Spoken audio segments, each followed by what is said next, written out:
Good morning, everybody.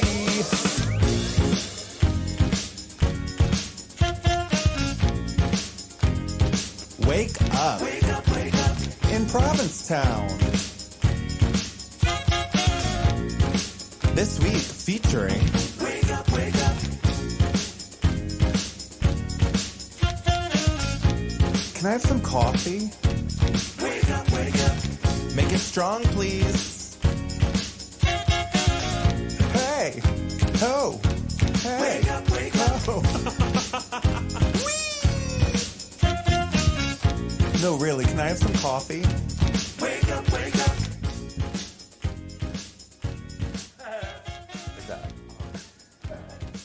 Good morning, everyone. It is Friday morning, another episode of Wake Up in Provincetown. You might notice that Bob is out of town, and we have the incredible Brent filling in for him. Hi, guys. I'm excited. From outside of the weather segment to right here. Yes. At the Wake Up in Provincetown desk. Who will be doing the weather today? I don't know. Who knows? We'll just have to see. Yeah, Bob went out of town. I think this week he is at the Rock and Roll Hall of Fame concert. Mm. Yeah. Lots of weather there, I'm sure. It's so weathery there. Yeah. But thanks for filling in for Bob. Thanks for having me. Of course. Did you have a good Halloween? I did. I had a friend visit, and nothing against my friend, but we know all that feeling when someone's like, "Oh, can I come visit?" But like the last weekend of my season, right? And, I need to start explaining to friends when they come, like, "Hey, do your thing, and like I'm gonna do my thing," because they want to like walk around town, and there's just so many people I want to avoid. I don't really want to walk around town with you. I get that. Yeah. But sometimes I do like walking around town with my friends because then they like think I'm like famous. Yeah. That happened a couple times. I'm just like, oh hi, hi. Yeah. But Halloween was good. Did you dress up at all? It was good. Well, as we were walking around and I was trying to avoid people, there was a guy selling a $10 Hooters costume, so I put that on. On the street? No, it was off the street in a store. But so he was just like, "Oh, you'd look good in this, and it's $10," and I was like, "Okay, fine." I love that. Yeah. So you were a Hooters girl all weekend? I was, just that one night. Mm-hmm. And it wasn't a really good effort costume, but whatever. I have no high effort costumes anymore. I don't like after the summer I get so into like dressing up for different events, and then come Halloween I'm just like I'm spent. Yeah. Well, I wanted to wear it at Cafe Heaven for the last night, but then it was like, that narrative would be taken away from me if I was wearing that. Right. I would start, making it into something else. And just like any working woman, I think you should have turned Cafe Heaven into a Hooters for the weekend. Yeah, I really wanted to see Quinn's face if I were to wear that. I feel like Quinn would have liked that. I think he would have allowed me to do it, but... How was the last weekend at Cafe Heaven? It was good. We ran out of food on Saturday, so I didn't have to work on Sunday. Right, because you guys were going to be open till Sunday, and then we were just like, we're out. Mm-hmm. So you just were like, let's call it a day. Not popular over there at Cafe Heaven. But so now I'm looking for a job. Oh, work. Yeah, so if anyone out there in wants what to field? Hire me, anything really. I mean, I've gotten a range of responses so far. My favorite one was I heard the guy say, "Oh, her?" Like in the background over the phone? Yeah, I was like, oh. In a positive way? Yeah, I don't really know. And then I went to another place where I asked the person if they were looking for help, and they just pretended that they didn't hear me ask that, so I had to ask it again. And then I also applied to Town Hall to be the secretary.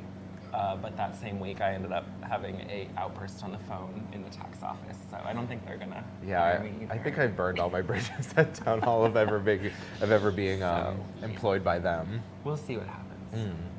It was the last weekend at the Redden as well this past week. It was wild. I don't know if it's wild because it's Halloween, which was an incredibly busy weekend, or if it's wild because it's the last weekend and people are trying to get that last panko shrimp in. But it was insanity, and we ran out of a lot of things on Saturday night, but they prepped it all again for Sunday, and then I only worked till 5:30 on Sunday, and by the time I left, things were starting. Every 5 minutes someone would be like, we're out of this now, and I was like, I am happy to be leaving. It's my favorite thing to be like, we actually don't have that, and I have nothing that I can offer you in exchange, so. No, it is one of my favorite things working in the restaurant industry for as long as I have, to be able to say no to people. Yeah. I like to do it with a boop on the nose. Mm-hmm. Nope. Yeah. That's my there's favorite. so much that can come out at the last day on a restaurant. I feel like people are tense too, because like for me anyways, I'm like, I don't want any drama with anyone tonight. I just want this to be, I don't want to think about this for the rest of my winter. And so the tension's sort of there too. My success at the Red Inn at the end of the season is like, did I get in a brawl with any of my coworkers? And this year I didn't. Good. So I'm very proud of myself. Thank you. I don't Thank think you. I've ever seen you mad. Like, I'd love to see you mad. Stop by the Red Inn anytime. Oh, shit. No, you know, I mean, you know the same thing. It's like summer in Provincetown is a lot, and when you work at a restaurant that's as busy as the Red Inn or as busy as Cafe Heaven, and you're working with people day in and day out, and like, it's, working in a restaurant's a weird thing because like, I love everyone I work with, I really do, but when I also want to throw them over the deck into the ocean half the time I'm working with them. It can get tough. Yeah. I just like to let people be as they are. That was kind of my, When just I like got- let people yeah. be, let people do their thing. But everyone needs to listen to that rule if it's going to work, you know? And listen to my rule, yeah. I like that. Well, that's a very like omnipresent rule. It's not, you know. Yeah, everyone like get on board. We know it's hard. Let's try and support each other through it. Or not support. Like I don't want to like worry about anyone else's problems, but like just leave everyone alone. Yeah. But yeah, I mean, it's an interconnected web when you're working at a restaurant. If you don't do your job, it means someone else has to. Yeah. So. Well, while I look for a job, at least I can look forward to just not working for a little bit. I went to the bank yesterday to deposit coins. That's where I'm at. Okay. I'm shifting funds. Coinstar. Shifting The funds. teller ladies were like, "Did you find a job yet?" And I was like, "No." Brent is liquidating assets. Liquidating assets. Yes. So what else? What's going on with you? I had a really. I'm supposed to ask you questions. Yeah, too, right? you can ask away. Conversational. I had a really great Halloween weekend. Obviously, I worked a ton at the Red Inn. Saturday was kind of just Red Inn for me, which was fun. I didn't dress up on Saturday at the Red Inn, which I realized was kind of foolish because everyone else did, and I kept being like, "Why didn't you get dressed up?" So the next day for brunch, I did dress as a devil. Oh. Which was just tiny little devil horns. Mm-hmm. But I mean, all my coworkers were like, "Yeah, that's Good job. about right." Yeah. There's just no energy left for the costumes Yeah. at that point. But Saturday night, I did make it to Joe and Brittany's show, The Green Fairy, which was so incredible. Did you make it? I did not. It's okay. I heard it's coming back. Oh, good. Okay. We'll cool. see. Yeah, I heard there was a storyline and everything. Yeah. So that was what I was excited to. But I now like kind of live like out of town a little bit, so it's like when I go into town, it's like a whole project. Yeah. But I want to go see that. It was a really great show. Brittany and Joe sounded amazing. Andrew was incredible. It was a really cool concept. It had like this kind of old-timey vibe. It was awesome. I did hear a rumor that show might come back at some point, so be sure to stay tuned. I will let you know and get tickets for that when it comes back. And it's the Green Lamp. The Green Fairy. Fairy. Different, wrong superhero. Wrong one. The Green Lantern. Starring Brittany and Joe, the Yeah. Green Lantern. Right. Yeah. But then after that, I went over to the Gifford House for their masquerade ball, which was so fun. They kind of took over the entire space for it. So they were like, you could be at Porch Bar. They had a DJ in the Wild, which is kind of their upstairs room. And kind of the vibe of that room was like nightclub light, where I imagine downstairs was probably darker, louder music. And upstairs it was kind of like not so loud and like some lights on so you could like chat and dance, which was nice. And they also had like a buffet spread, which I think more nightclubs should do. That Like would be great. I would love a snack. I would love a little meatball and a toothpick while dancing. Yeah. Yeah. That's where you'd probably meet a good amount of people. Yeah, or at least my people. Yeah. The people by the meatballs. I'm glad to hear that was good. The other Halloween-y thing that I did was I got into Kristen Stewart's new show. Have you seen this? No. Well, it's like, it's a paranormal activity show where this group of 5 queer people, it's kind of like Queer Eye because although they're experiencing paranormal activity, they're like trying to help people who are experiencing negative paranormal events. And so at the end of each show, they're like, yeah, you have a demon, but it's just because like you need to like live your life more truly. Oh my God, stop, that can't be Very real. sort of- Wait, yeah. is it scripted? Well, I mean, I think all reality TV is pretty much, as they say, manufactured drama. But, you know, she's in it, Kristen Stewart's in it in the beginning and the end. I think she's like testing to see like if it works, and then she'll maybe appear in it next season or something. Cute. But she'll do like She does like this like lesbian poetry in the beginning and the end. Mm-hmm. I don't know if it's lesbian particularly, but it makes me feel lesbian. I love that. So. Right, exactly. That's what I mean. If only, I wish all poetry was. Well, there's like, what's non-lesbian poetry? I don't know. Football game chants. Yeah, I was gonna say like Well, that would be lesbian sports poetry. coverage. Yeah. Tuesday, then I went for actual Halloween. I actually did get dressed up in my cow costume. Take that, Gay City News reporter on Tuesday. And I went on the spooky bar crawl organized by Babes and Boys and also Mike Ackerman, which was so much fun. I kind of went for the first half because that's just my vibe. I'm like typically in bed at 9 o'clock. But it was so much fun. I was at Shipwreck, Porch Bar, Crown and Anchor, and then the festivities continued along the way to the post office, the brewery, and finally the Old Colony. And that is a very mobile cow.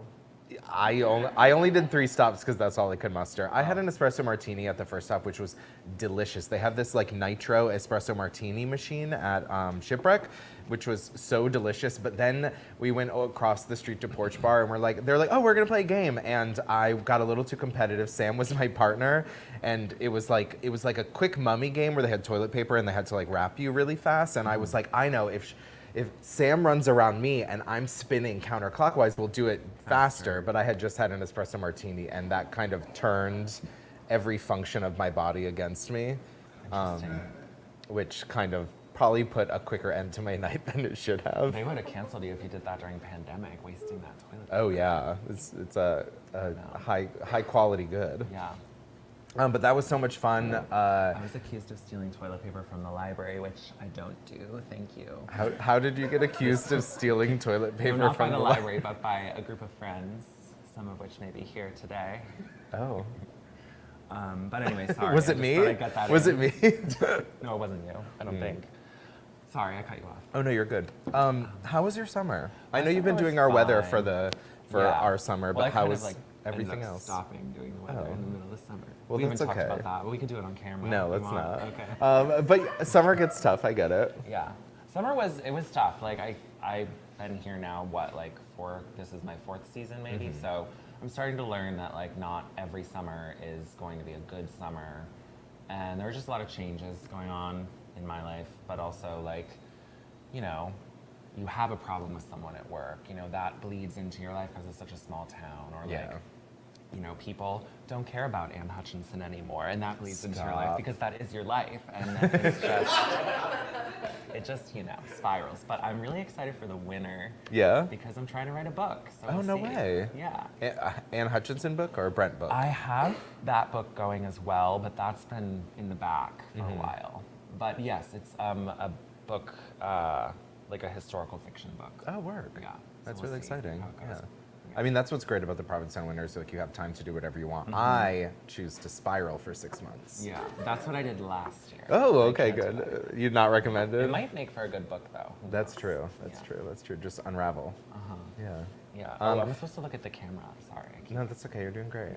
Yeah. You're still also doing your tours? The tours are still going on weekends. Now they're at 11 a.m., which I remembered yesterday before coming here. And I was like, I could have done Anne at the show because I have you have a tour like right after this? But that's fine. And then that'll go through December. And also in terms of Anne, this weekend we were supposed to do this big, I don't know what you're supposed to call it, but it was this big 5-course dinner where there were performances in the dinner, and Anne was supposed to host that, but that got canceled. But we're gonna try and do it Thanksgiving weekend. It's excited. To be continued on that, but they're still trying to do something at the Crown where some of the girls will be singing on Saturday night. So Delta, Miles, Kaya, and Roxy Pops, and also Joao will be singing, and Anne will not be there. They were like, "Do you want to host and we'll sing for 20 minutes each?" I was like, It's not exciting for me artistically at this time. Sorry. Introducing But they're people? all really good singers. Oh yeah, we incredible. Should go watch. Yeah. Someone said seeing Anne Hutchinson out of character is like seeing Batman without his mask. Ooh. See, I did it. Play with that. I wonder what else they're saying. Oh, God, don't show me the comments. They're just saying good morning. Everyone says they love you. Oh, someone said I'm a little meatball on a toothpick. Ain't that the truth? Should we do the weather? Let's do the. Oh, who's doing the weather? We'll see. Take away weatherman. If they find it, Anne gets to go somewhere else.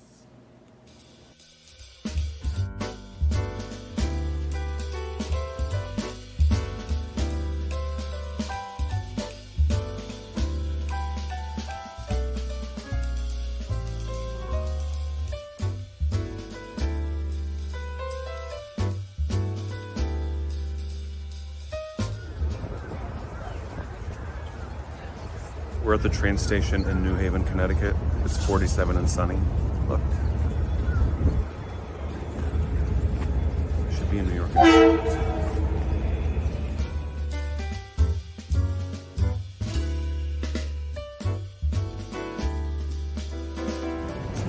Okay, pardon the hair. I fell asleep on the train.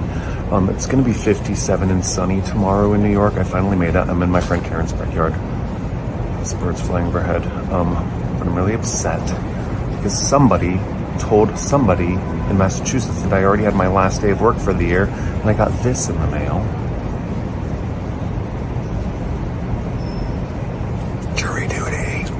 Love you guys. Bye.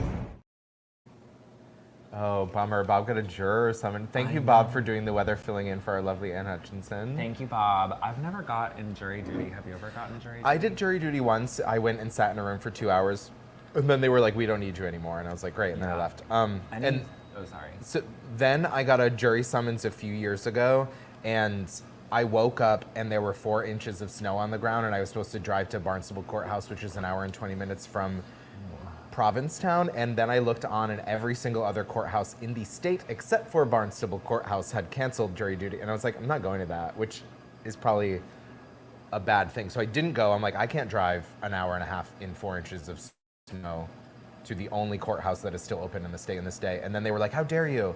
And then I was like, they were like, but that's okay, we'll just set you up with another date.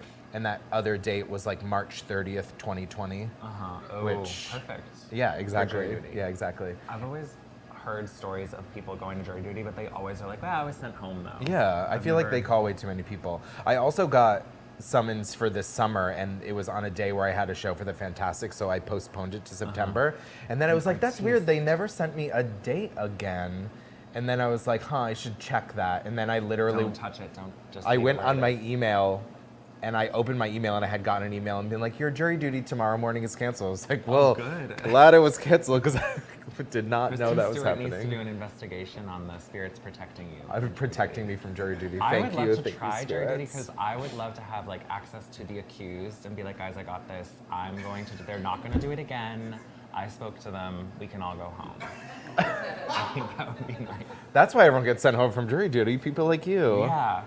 I don't know. They're not going to do it again. Who knows? Don't worry. I think everyone deserves a second chance, but depending on what, I don't know. I'm not getting into that. Wage theft, assault. Oof. Yikes. This weekend is also the Food and Wine Festival. It is jam-packed with events. Today... Where did I write it down? Today, between 1 and 4, there is a gallery stroll. It is free, but they do ask that you register. And one of my favorite things about the Food and Wine Weekend is that Tea Dance is open for an extra weekend. Last year, I went to Tea Dance on the very last day, and it was so nice. Usually, the last day of Tea Dance coincides with Halloween, so it's like a bunch of gays from Boston, New York, dressed as like slutty Pokemon, which is fun. I love that about Halloween, but I loved that last Tea Dance was separate because I went the next week. It was all townies. There was probably like 100 of us, like a smaller crowd than Halloween, and it was just really cute and sweet, and it kind of made last tea feel more celebratory as to not be overshadowed by Halloween. So by people, yeah, so make sure you go to Tea Dance this weekend. And I'm really looking forward to tomorrow is the grand tasting from 1 to 4 at Town Hall. You can still get tickets for that. It's one of my favorite events of the year. I love people pouring me tiny tastes of wine until I'm blackout drunk. Yeah. Say hi to Matt King. He just checked Yay! Hey, Matt. I'm glad that he said he's just waking up. Yay! Right. He has a really busy weekend, so I'm glad he slept in a little later than we got to. Can I tell you a funny story about the first Food and Wine Festival that also involves you? So the first Food and Wine Festival, the gentleman that I had been seeing for that summer Which was me. had left mid-September to go back to wherever he was from, and then he was like, "Oh, I'm gonna come back for the Food and Wine Festival." He's like, I was like, "Oh, great, you can stay with me. We can hang out all weekend. That'll be so much fun." Really hot. He was really I hot. remember him from the tour. Well, right. So then I get a text from my sister the night before being like, "Hey, me and Zach are gonna come down tomorrow." So it's like, oh no. Oh. You know what I mean? Just like, Yeah. not that I like want to hide my family from my blending of worlds. Yeah, it was just a lot. It was two different vibes that I was gonna have to straddle Yeah. while hanging out with. We're very similar How in so? the way we navigate. Oh people. yeah. But obviously I was like, let's all do Anne Hutchinson's tour together. Oh. I'm And- glad that helped the energy. It really did. It was fun. So we all took your tour together for I that Food and remember Wine that. Festival, and I was like a little drunk after the grand tasting, like I said I love to do. Uh-huh. But it ended up being fun. I think. He ended up taking the tour the year after, too. Oh, no way. Yeah. Cute. Yeah. Do you still talk with him? You should. Yeah. He's great. There was no bad blood. He just left. Oh, right. Okay, got it. Yeah. But that Are was you a sure there wasn't any bad blood? positive, and. Okay. But the tour was amazing. Are you doing tours this weekend? I am doing tours this weekend. I have a tour today, a tour tomorrow, which I'll probably cancel, and then a tour on Sunday, I think. Canceled unless Yeah. you sign up for it. Unless people sign up for it, Yeah. The days of talking to two people in the middle of the street are long gone. And You're past even though that. I'm depositing coins at the bank, I will still not do it. I don't care. No, that's the same thing with trivia here. There's just certain times where like 2 or 3 teams will show up, which I'm so grateful and appreciative, but I'm like, something about talking into a microphone for 9 people just feels really, yeah, It doesn't make you feel good. yeah. It's open. Speaking of feeling good, it's open enrollment for healthcare, which I did yesterday. Yay, congratulations. Don't know, there's this wonderful lady named Sheila. Sheila at the Lyons. Oh my gosh, Yeah. love her. You walk out, you have healthcare, it's cheap, and then 6 months later, you probably won't have it anymore like me. But I don't know. I like her. Yeah, she's really great. Really, Yeah. she knows what's up. Yeah. She ran against Julian, right? Oh, I don't know. I don't know. I'm voting for her next time. Wow, drag I'm Julian, I have Julian. contacted Julian about my, driving infractions. Rip the sticker off. Rip the sticker. My what else? Student loans. You're like, I got a $500 parking never ticket comes to for anything. parking inside an emergency room. No, I feel like Please if I make it go. asked Sheila to get rid of my student loan, she'd be like, she'd know what to do. I'm sure she's a very capable woman. She really is. Massachusetts is great for healthcare. It's not easy, but it is easier than anywhere else to get health insurance. So be sure to have health insurance. Now is currently open enrollment, so do that. Also, speaking of trivia is typically on Mondays through the summer. It happened last night, a special iteration of Food and Wine Trivia with Sam and Carmen last night. How'd it go? Great. And that is the first one that will be moving to Thursdays. So from now through the season, trivia will now be on Thursdays through the winter. It's a good night. Yeah. It's also daylight savings time ends this When? weekend. Yeah. Oh. So we get an extra hour this weekend. In the longest. It's like 1 or 2 in the morning. Oh, Yeah. The sunrise is later. Got it. Yeah. No one likes it. I thought last year that Congress had finally come together to do something that would have been good for people, but I think it never ended up going through.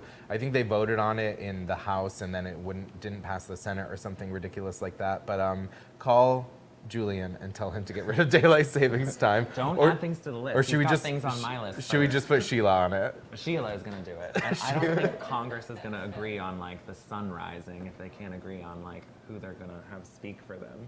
That's you know? true. But that would be very metaphorically powerful if they just were like, we're getting together now and we're gonna decide about the sun. Yeah, if only be a daylight beautiful savings new- time was a staunch anti-gay Republican, they would have more support. Yeah, wait, I missed that full sentence, but I agree. Great, that's perfect. Okay, I have a few news stories.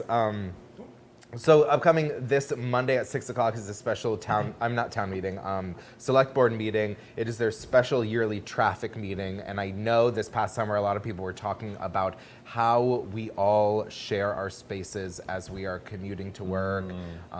Pedestrians, bikes, scooters, electric bikes, golf carts. People giving tours in the middle of the street. Drag queens giving tours in the middle of the street. I know there were some incidents that happened this summer involving different types of transportation, which was not great. There are citizen proposals. One of them is a request to limit commercial street traffic to only delivery trucks, residents, and handicapped drivers. How do you? Yes? Oh, yeah. Can you repeat that? Sorry. They want to limit street traffic on commercial street to delivery trucks, residents, and handicapped drivers.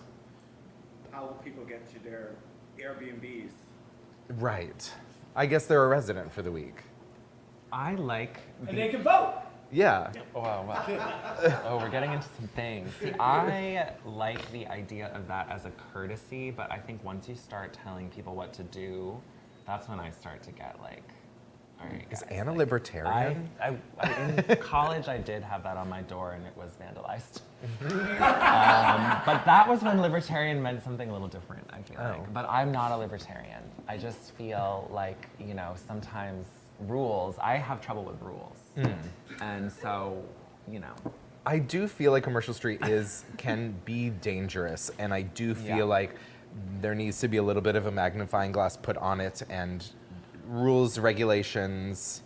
It seems like you can put a motor on anything these days and go 40 miles an hour down Commercial Street, which I don't think is the best thing. That's bad, yeah. But I think also, though, like, once there's a rule, or even an understanding of a rule, people use that to, like, downtrod others. Like, the whole thing with the bell and the bikes, it's like, I know you're behind me with the fucking bike bell, but, like, I'm not moving because I'm in front of you right now. It's the same thing in a restaurant when someone's like, behind, and it's like, yeah, I know you're behind me, but I'm doing something right now. Well, I often think when working in a restaurant, behind means I'm behind you, don't move backwards. All my summer trauma is coming out. Some people think behind means, excuse me. Yeah, no. It doesn't. It doesn't, but also they think it means move.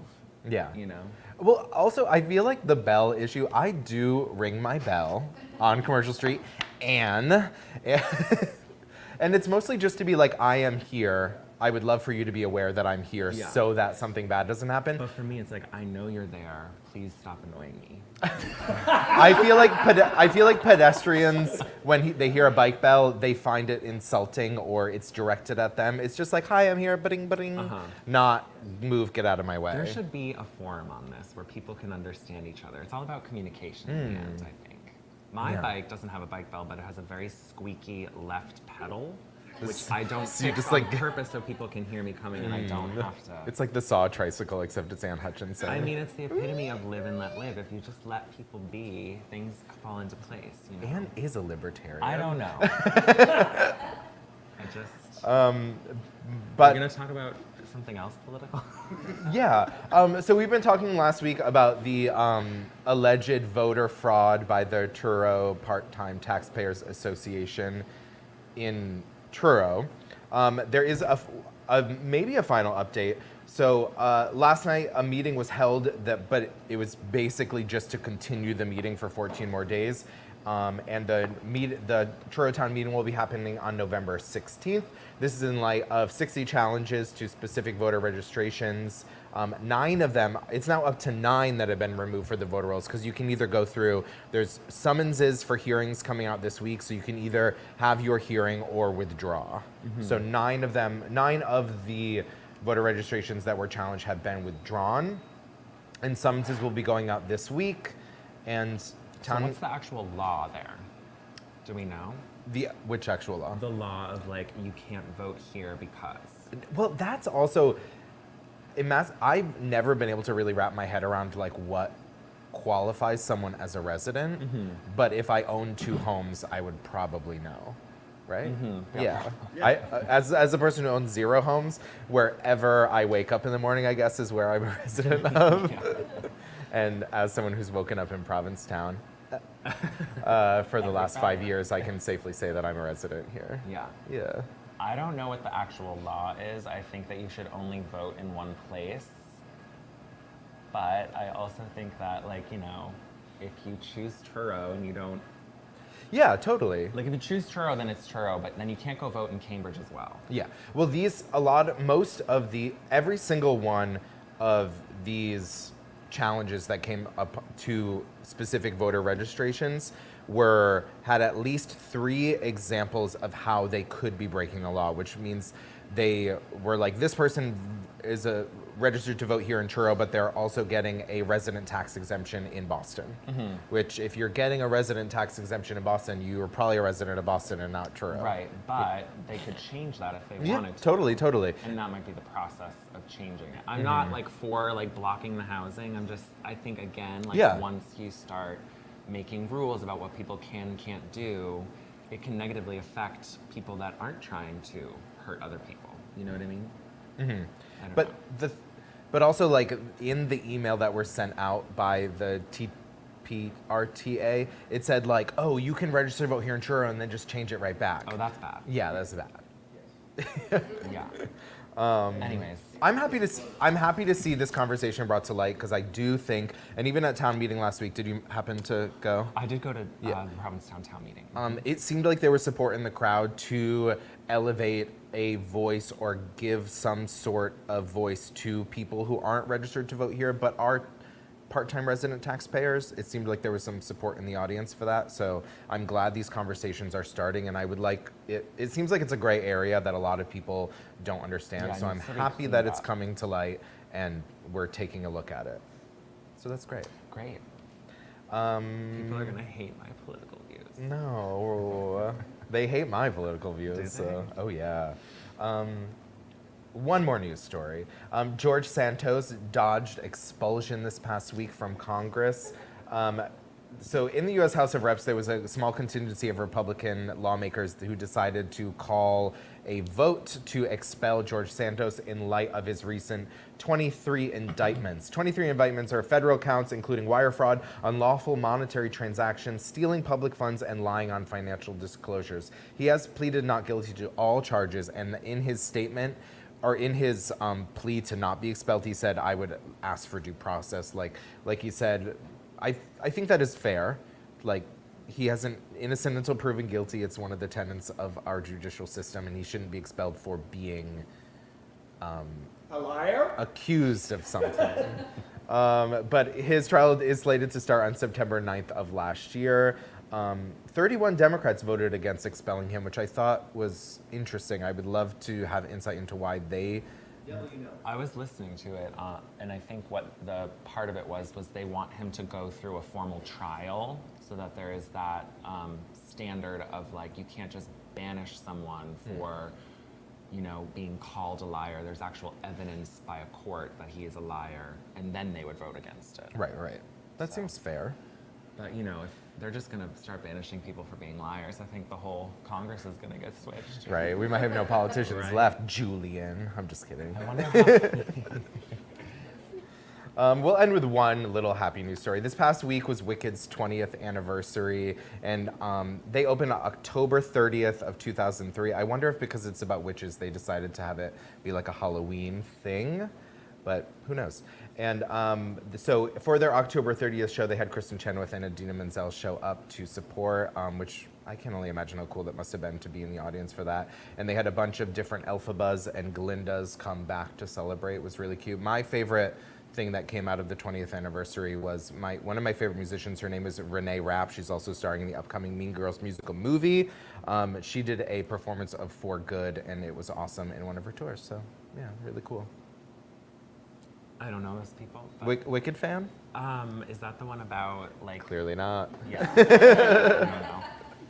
don't know. Three Sisters. Is that one? No. So this past month, I stopped by the Whalers Wharf and I interviewed a few of the artists there in the Whalers Wharf.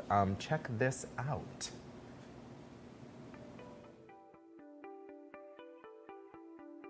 Good morning, everyone. We are here at the Frederick Studio with James. Thank you so much for chatting with me today. Yeah, no problem. You could stop by. So all the work in here is yours. Yep. But as I look around, I notice it's so varied for style and form and kind of subject matter. How do you decide what you're doing today? Whether like you want to do an abstract painting or an illustration? Well, it's funny, I get that a lot. People come in and think there's 6 artists being shown in here. I do a range of things from abstract to representational. But the way I decide what I'm going to do is actually way early in the beginning of the year. I plot out my schedule for the season and I do 1 show each month. And it's usually very different from the prior one. And so I have my marching orders. This year I did a lot of different things, which I don't do frequently, like watercolor. And I painted some objects that were nostalgic objects, and it was great. It really invigorated like what I'm doing, but I decide what I'm going to do based on what happens this year. So all year long I've been writing down little ideas, and then in spring, early spring, late winter, I look at that list and whatever sparkles is what I do. Yeah. How did you develop all these skill sets? Well, my father was a working artist, so from the age of like 4 or 5, I was being trained how to do all of this. He used to give me and my sister assignments to do, little drawing tasks, and it was great. I mean, at the time, I didn't really love it, but I learned a lot, and then over the years, I've just been painting, and I worked as an interior designer, and I really honed that illustrative style. And then I moved here to paint 10 years ago, and that's really what I've been focusing on. How long have you been here? This gallery for 7 years, and then for 2 years I was upstairs. So this is my 9th season for the studio. Yeah. Something I know you from is the coloring books. Yeah.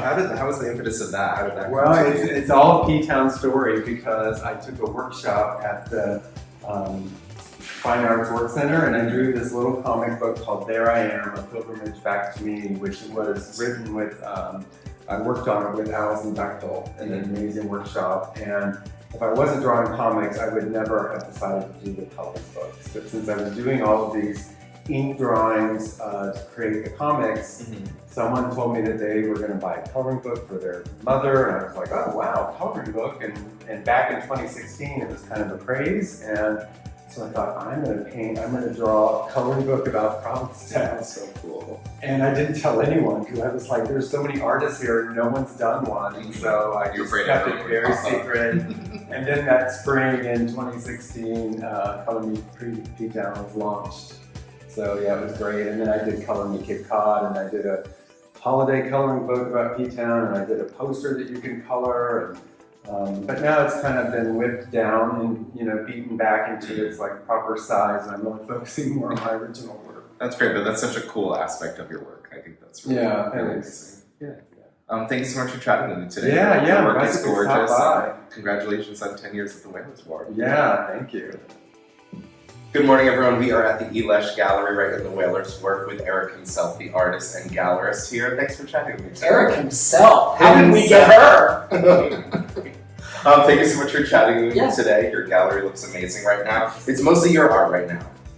Mostly my art. We finally made it through the season. I showed 4 guest artists this season, but now we've gotten to the point where it's like just my stuff. Everybody else is out the door. Get out. You got a little behind you though. You got Georg. Yeah. Just a touch of something. Yeah. I love your subject matter. It's like hot guys and Broadway divas. Yeah. Aesthetically, in my teenage brain, that all went together.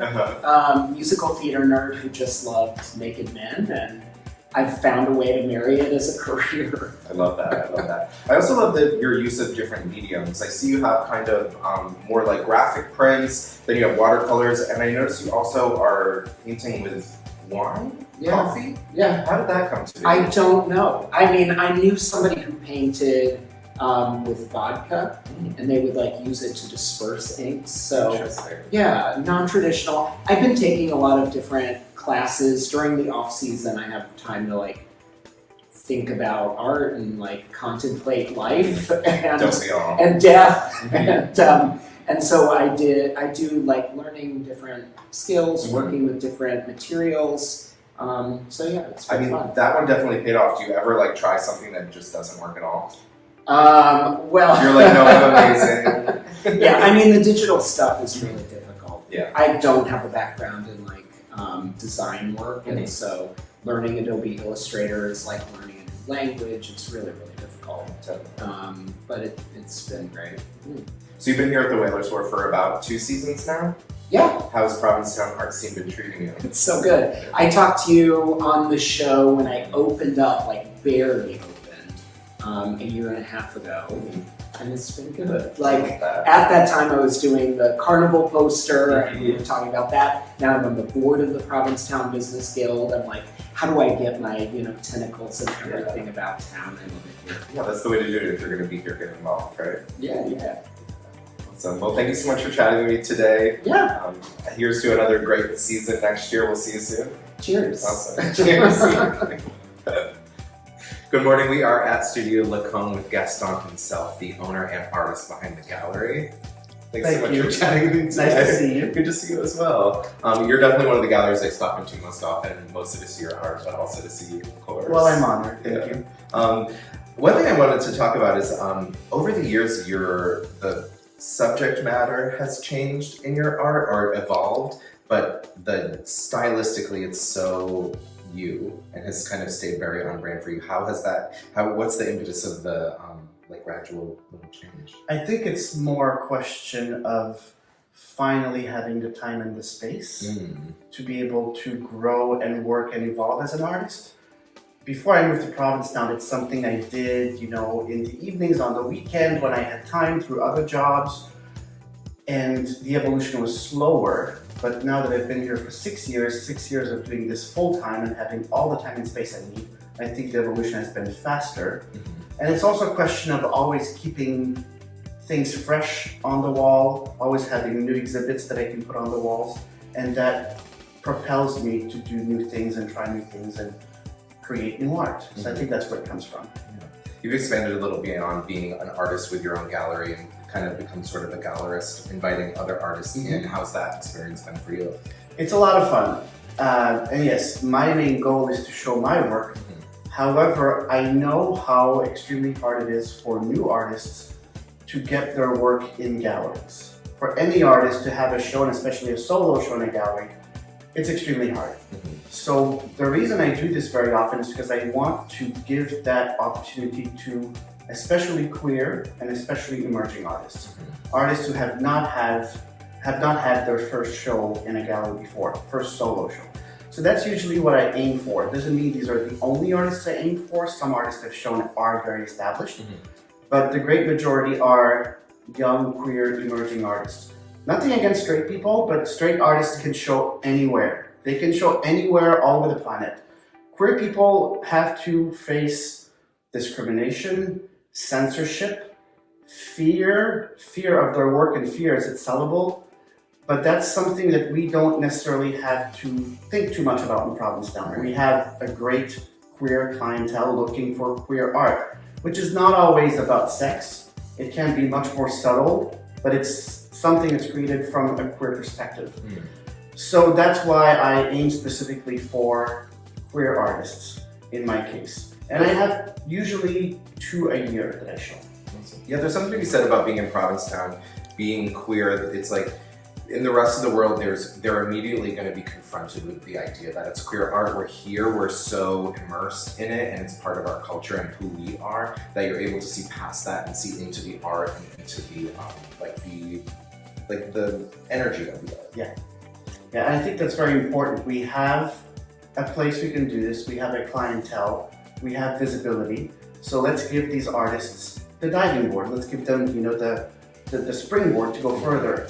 And so I hope that when I give these artists a chance to show, they can put this line on their CV. They've had a solo show in a gallery, and that will help them move forward and, go in other markets or find another gallery here in Provincetown where they can be represented, because I don't represent. Right. I do sort of pop-up shows, but it does give these artists a great chance to show their work and express themselves. Well, thank you so much for chatting with me today. Thank you. The gallery is gorgeous. Good work. Glad you like it. Thank you. Of course.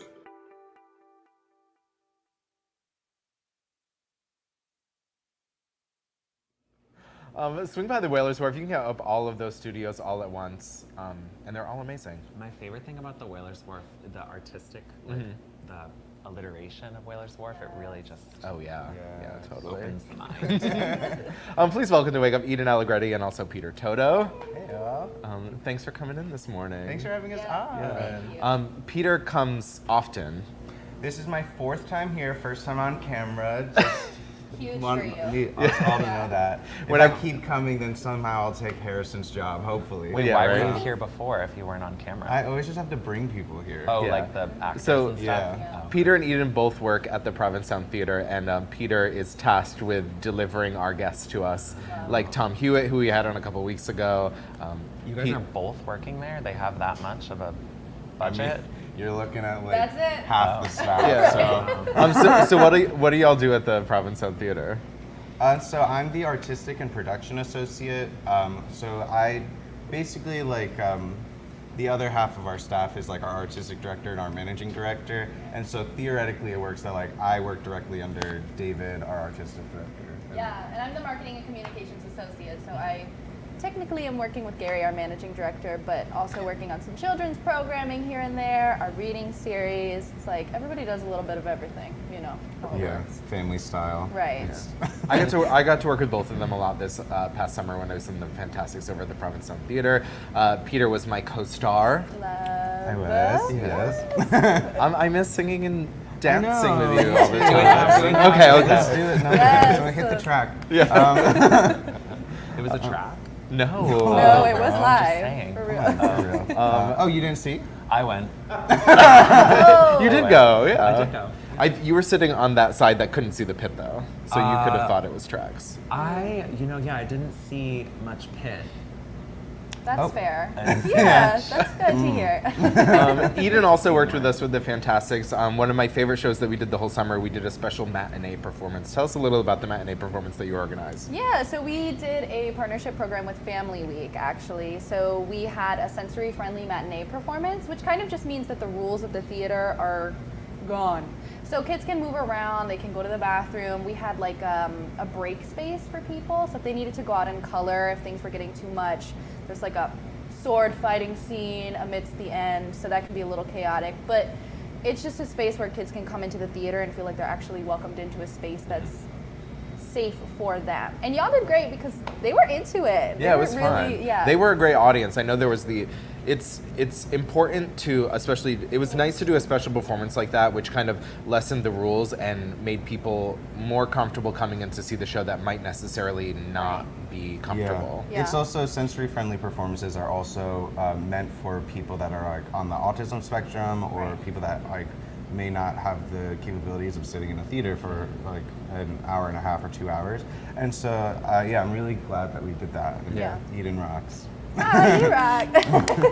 Yeah, and a lot of the parents, I think it was helpful for them too, because oh my God, sitting with your child for 2 hours, And trying being- to get them to be quiet. Right, and being that's a lot. stressed about them being quiet. Where here, it's like, I'm Right. sure they were still stressed about it, but they were a little, they were like, it's okay if Right. we get a little rambunctious. Yeah, but- and there's a bar, so it's like a Also win-win, helpful. you know? Yeah, no. Wait, did we sell alcohol at that show? I We don't- did because there were special requests here and They there, were like- right? They were like, please. Shots Right. all around. For Yeah. Peter also has done Fruit Basket a couple times this summer. Kristen Becker's Yes. show. So yeah, I've performed a bit around town. I do comedy as well. I did Fruit Basket like 4-ish times this summer. I love Kristen. If you're watching, hey, what's up? Okay, I'm Kristen's biggest fan. You won't take that from me on my own fucking show. Hey, Jesus Christ, hostility to your own guest. Okay. But yeah, and I was in the Fantastics this summer, and I've been kind of just showing up places and singing if they let me.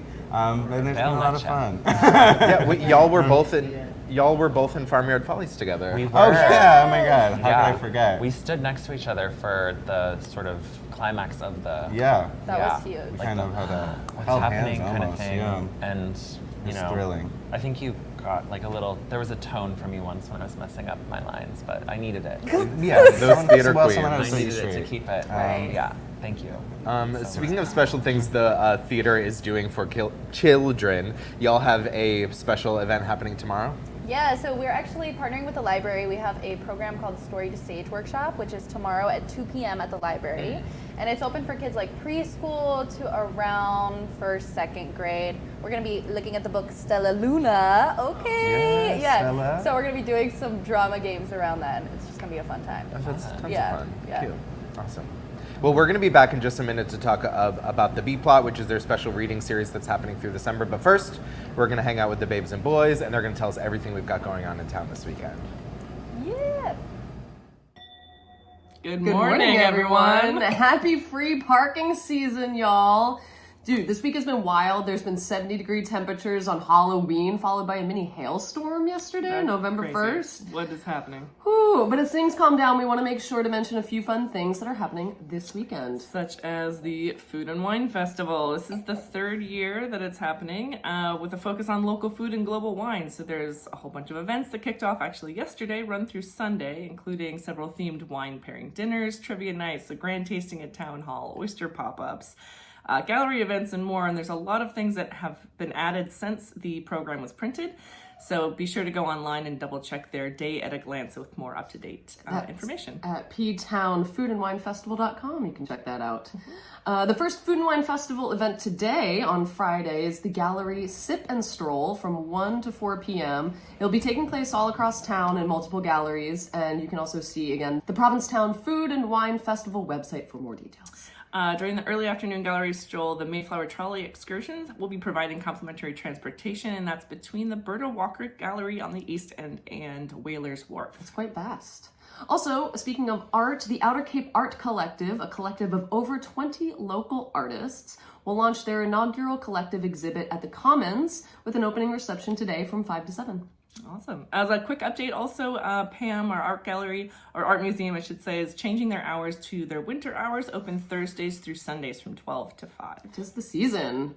Tonight, for the Food and Wine Festival, Chef Evan Campbell of Tin Pan Alley has created a 5-course, locally sourced dinner with wine pairings curated by Sarah Berry from MS Walker, and it also features a special guest, Drew Locke from Hillside Poultry Farm in Truro, sharing his story. And tickets are selling out fast, so book in advance.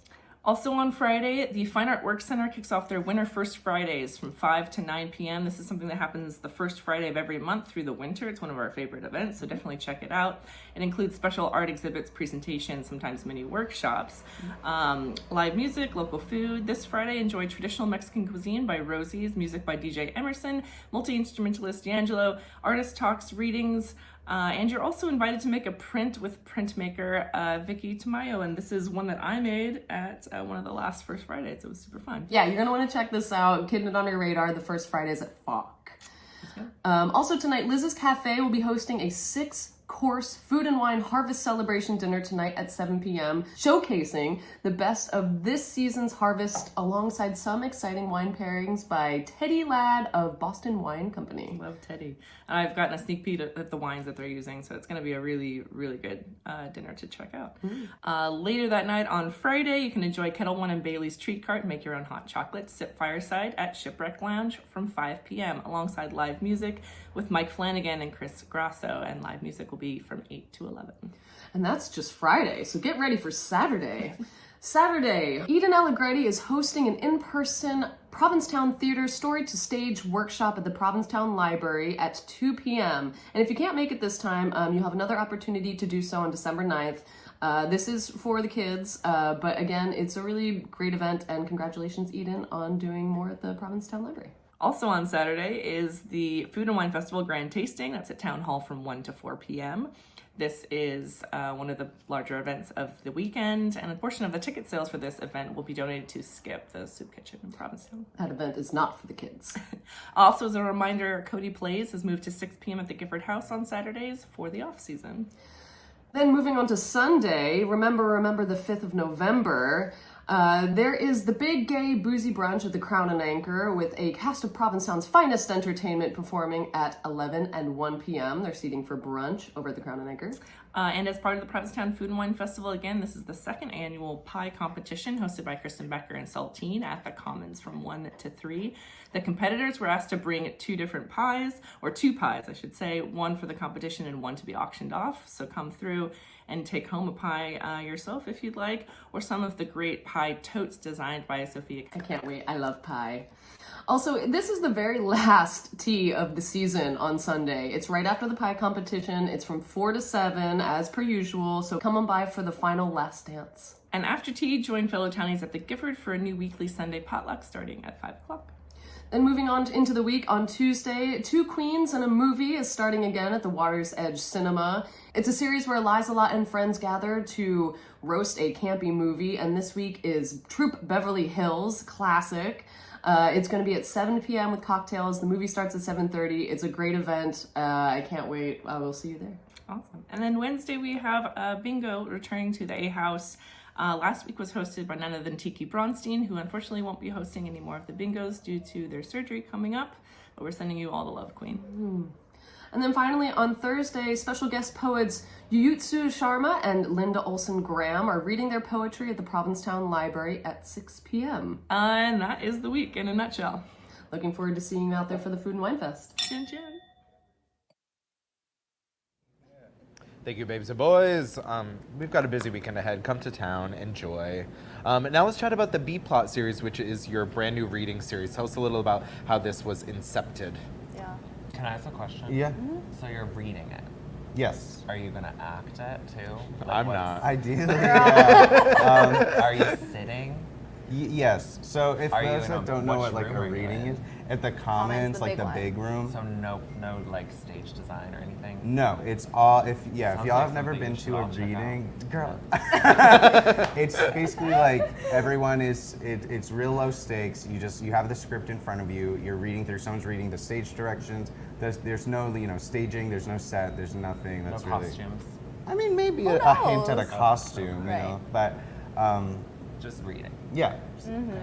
And so, yeah, we just started the B-Plot reading series. We had our first one in October. We have our second one next week that Harrison will be in. November 8th. Eden on too. Wednesday. And Eden Yes, will yeah. also be in it. Oh my gosh.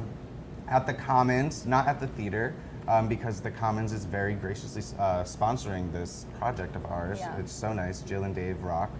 And I can't even remember how it really came about. There was one specific play we both felt really passionately about Yeah. that was like, it'd be great if we could do this, and also we know that programming things on a large scale is really a whole project, you know. And hard. so, yeah, taking, I guess, like the gravitas out of it and just like having, you know. Yeah, and I think finding a space too where like young people's stories can be heard, and especially branching out into different parts of town and doing it in a low stakes way that's also free and accessible to a lot of people, right? Totally. Because there's not a lot of Overhead. theater like that going on, you know? So I think that was something that we were both very passionate about, and the reading Yeah. series seemed like a good way to slide on in, you know? Yeah. How do y'all pick the scripts that you're working on? Oh, you didn't write it? Prayer No. and Dragon. I'm asking the hard questions. We're in a brewery. Yeah, I'm a that's reporter huge. now. Right, I've got things right. to find out about the world here. I love reading plays. I read a lot of plays. The first one that we did, I read it and then I actually saw a production of it, and I just like fell in love with it. And I think there's a certain type of play that I'm really drawn to that is, you know, with like a Gen Z sensibility or something. Like I was saying this at our talk back at the first reading, like something where like you know that the playwright has been on the internet for a long time. since birth. Yes, that is something I'm very drawn to. iPad face, is And that I what it's think- called? iPad baby, yes, that's me. And I think that's something that's like, it's a very stark, in my experience, I have two older siblings that, like, I was the only one that had the internet, like, in my life from the beginning. You know, like, I always had a screen in my face. And I think it's a very specific type of tone and a very specific worldview. And it's getting harder and harder for young playwrights to get their works produced. And this is an effort to get their voices out there, especially they're so incredible. They are so nuanced, a lot of them. And it's like a shame that there's not more opportunities for them. So that's another part of why we started this. Well, this next one that we're doing next week, it kind of has like text messaging worked into the script. Yeah, yeah. There's a lot of like Google searching. I think it's also something we talk about a lot is the internet as a tool within a piece, because I think we tend to not recognize how much we use it in our day-to-day life, right? And then it's how does that translate into theater pieces as well? And this play that we're reading next week is called Fires, Ohio by Beth Highland. Shout out to Beth. She's an incredible writer. And she was actually a fellow with us over the summer and was at the Fine Arts Work Center for a week writing her stuff. Cool. So that's a really cool piece too, like trying to find partnerships with other people that have been coming into town. Who reads the text messages? Who's cast as the text message reader? What are you doing on Wednesday? Yeah, that's big. But yeah, the way it's written, so she's, the main character is also like a fan fiction writer. So it's like, she will speak out her like Google searches and stuff. That's all, and it's also about like the climate crisis and climate anxiety. It's a lot of layers. I mean, it's fall, girl. Fall in New England. Get your layers on. But yeah. So I think another thing too is like a lot of theater I see. It's like you don't ever see a character like check their phone, and that's like it's a little disingenuous. Like we're constantly checking our phones. Constant. Yeah. And so I think, I mean, we're kind of harping right now on the internet, but like, part of our way through or in for the B plot is like thinking of merging those two worlds together because they often feel at odds with each other. Yeah. Awesome. How long through the season might you do it? So yeah, we have one in November. We have another in December. December 6th at 7 p.m. at the Commons. November 8th, 7 p.m. at the Commons. And then next year, TBD. Yeah, we're figuring out what we're doing next year. We want to broaden our work a little bit, or do something. Ideally, it'd be great to do something like stage Brent. Right. We're hearing from the people today. Yeah. So we're trying to. This was really getting our feet wet, and we've had great responses so far. So we're trying to. There was a really good crowd at the first one. Yeah. And also incredible performances. Thanks. I know people. They really ate. Yeah, they were performing. I don't know, reading. I'm gonna be there like this next Monday, and then I went. Great, that'll work perfect. Yeah. Right. I feel like we really should change engaging. the word reading to like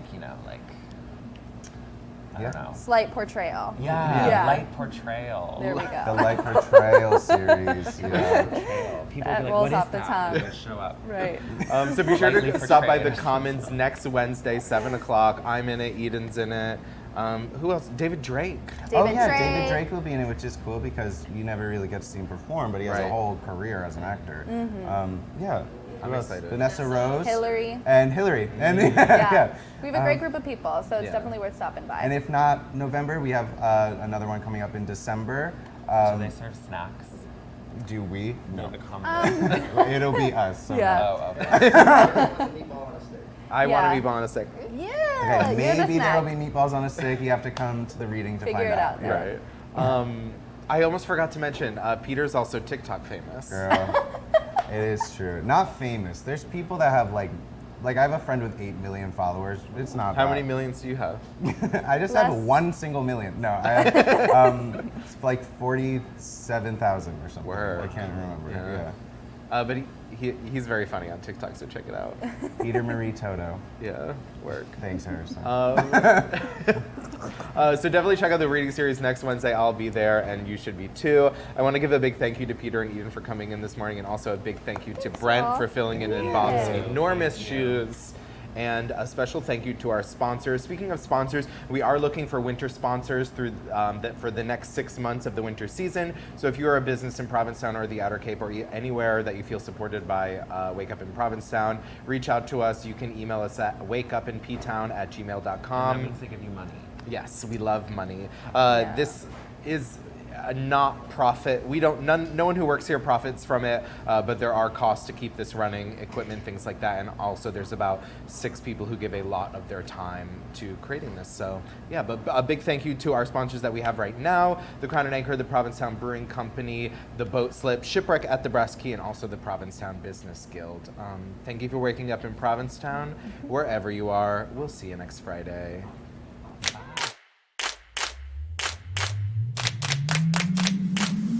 Good morning, everybody.